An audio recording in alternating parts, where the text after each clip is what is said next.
What's good, y'all, man? As y'all know, my favorite video to do every single week, man. Let's talk about it. AP poll. Some teams moved in, some teams moved out of the poll. Let's break it all down. Number one, Arizona State. They beat TCU on a Friday night. A very, very big win for them in their program. And they continue to show, hey, we're going to be in this at the end with the Big 12, right? Had a shaky start to the season, but we are a team that should be ranked, and we are going to continue to get better and better. Big time win for them. How about the Virginia Cavaliers putting up 46 on Florida State, man? Dangerous game. I told y'all, Friday night on the road, looking ahead a little bit before you play Miami. Virginia showed out. They ran the ball well. This is a very good football team, man, and they deserve to be ranked, man. Now we have 4 teams ranked in the AP poll from, obviously, the ACC, man. Big win for them as they continue to try to shock people, and it should be an interesting year to watch the Cavaliers moving forward. Next, you got BYU, man. They were able to come back. Colorado had a big lead in that one early, 14-0, but BYU showed with Bachmeier, they can throw the ball, they can run it, and they got a pretty stout defense as well, man. They made it tough for Caden Salter as they continue to create pressure and make things tough for him all night long, man. BYU moves up 2 spots. Now, this one's interesting. I think Illinois should have moved up just a little bit more. I know what y'all gonna say, well, Najeh, where would you move him to? Like, you got those other teams in there. I would have moved him to a solid number 20, number 19. You know, that was a big win at home against USC, and USC is good. You know, now they're not ranked anymore, obviously, in the AP poll, but they showed that they should be a team that should be ranked in the AP poll. You know, they went back and forth throwing haymakers. That came down to a game-winning field goal at the end. So I thought Illinois should have moved up maybe a couple more spots, 2 or 3 spots in the poll. Now, a team I thought that might move up was Notre Dame a little bit. 2-2 on the season, but number 21, with 2 losses, I understand it. But they went ramshot over, obviously, Arkansas. And they got their coach fired. Sam Pittman is out of there. You know what I'm saying? So, big win for them. Defense finally stepped up, and they cannot be stopped on offense. C.J. Carr had 4 touchdowns, over 350 yards passing, and Jeremiah Love, we talked about it at the half, over 140 yards of total offense in 4 tubs. They ain't had no answers for that boy. No answers for that boy. Notre Dame looking good, but they're going to need some of those teams to get good. They're going to need USC to get back ranked in the poll if they want a chance to make the CFP playoff, because they're independent. All right, now Michigan, I can't wait. Big game this upcoming week. They're going to play against Wisconsin, so it should be very interesting. I know Wisconsin is not as good as Michigan, but you got to handle your business. They're a team to continue to watch. Really good defense, great running game with Justice Haynes, and obviously a quarterback that's emerging in Bryce Underwood. Next up, you got Missouri. You got the best back in the SEC, in my humble opinion, in Ahmad Hardy. They continue to run the ball. They're going to get a lot of big games coming up down the stretch to see how for real the Tigers are. All right, next up is Florida State. So there was a number 8 team in the country. They moved down to number 18. That's not a bad spot for them, in my humble opinion. I know 10 spots, everybody's going to be like, bro, what the hell are you talking about? But I thought that game they struggled, right? You know, you got to play better, you know, and now they get to go prove it this week against number 3 Miami. You know, how do you respond? You know, after a loss, obviously, to Virginia, the game you was expected to win. But to be honest, the ACC is wild, man. Any team can get knocked off, in my humble opinion. I think you're going to see the same in the SEC, and you're going to see the same, obviously, in the Big Ten. It's a crazy year, man. There's so much parity in college football. You're going to continue to see it. Now, Georgia Tech moved down the spot, but it's not the worst thing in the world. They moved down to number 17, right? It was number 16 going into the week, but I completely understand it, and I respect it, right? It was a game they probably should have lost, right? Obviously, got the controversial no call on, obviously, the offsides and things like that. That played the difference. That made the difference. But nonetheless, man, a win is a win. Refs screw it up all the time, you know, and Georgia Tech has been on the opposite end of that, unfortunately. But nonetheless, man, Jack is continuing to improve. And the good thing is, you know, it was a gritty win. Haynes King balled out. Him and Eric Rivers were the highest-ranked guys on PFF. I talked about that in my article I recently wrote. Guys that definitely deserve it. 8 catches, 77 yards in the tub. Haynes King had over 350 yards of offense and 3 total touchdowns. Continue to play well. Just need the offense to get going faster in the game instead of always depending on the defense. But you'll take number 17, go on the bye week, get healthy, get whole, and get ready for Virginia Tech. Now, Vanderbilt at number 16, I like it. They beat Utah State, first 5-0 start in quite some time in their history, and they're going to have a big showdown against Alabama this week. Game of the week, that should be a really good one, man. But how for real is Vanderbilt or Bama?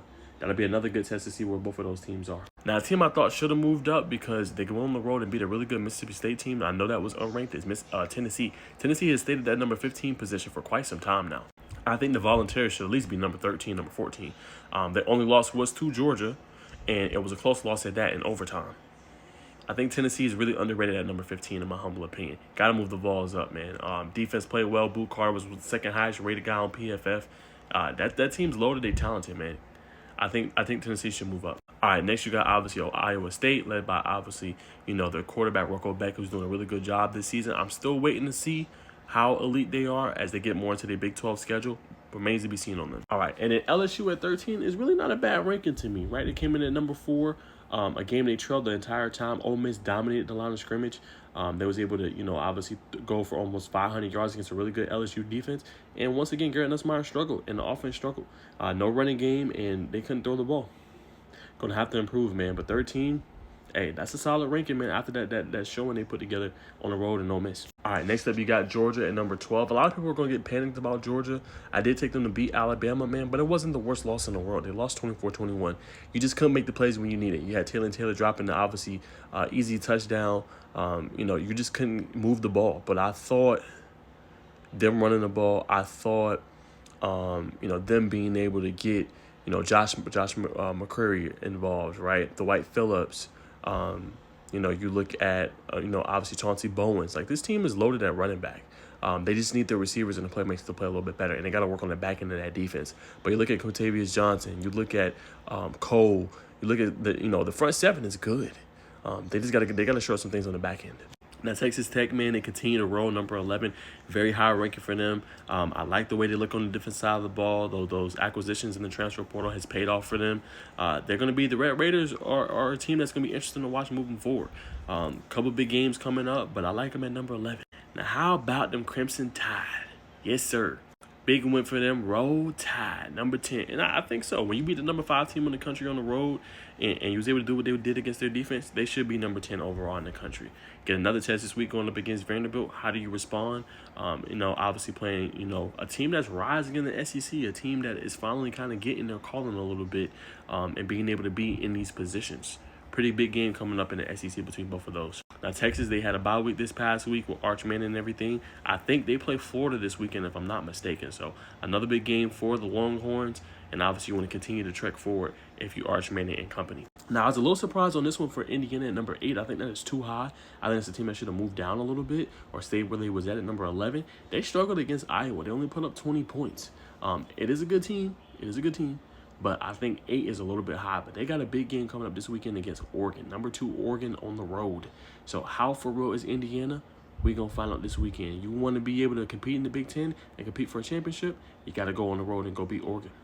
Another team I thought that was too high, and I think the Big Ten is getting a little bit of the benefit of the doubt. It is a good conference, but at number 7, they struggled for a lot of that game. Yes, James Franklin got them boys back into it, but they had 3 points like midway through the fourth quarter.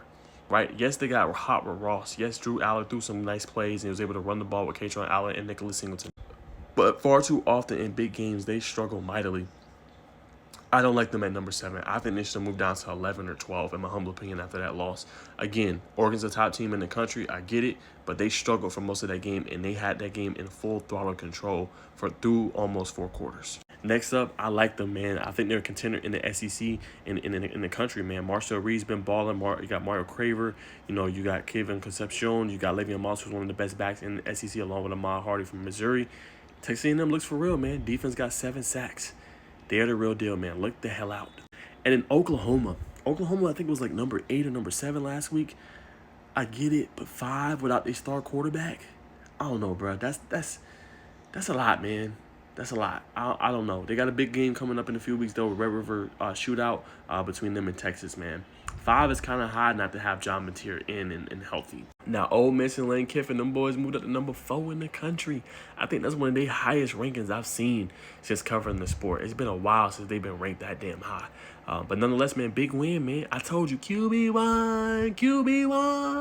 Hey, you got to stick with QB1, man. I'm telling you. If you go back to Austin Simmons, it's going to fall off the wheels. But if you stay with Trinidad Chambers, let him work through his kinks a little bit, you got a shot. And the SEC is up for grabs. Nobody knows who's going to win this conference. But if you want to continue to have a shot every single week, keep Trinidad Chambers as your quarterback. Miami had a bye week, so not too much to say that they play Florida State. We'll see big game for both teams. Surprised this isn't the game day game or game day week game, I guess you could say, for ESPN. But nonetheless, a big game for both teams. And in Oregon, you play Indiana. Dante Moore is the real deal. Holyfield. Yes, sir. Looked really good. Defense did their thing and what they were supposed to do. Getting an interception. Really good team. And Ohio State wasn't the prettiest game, but a big win on the road against Washington. Big win. But there you have it, man. That's my reaction to the AP poll. Make sure y'all boys tap in, man. Appreciate all the love and support.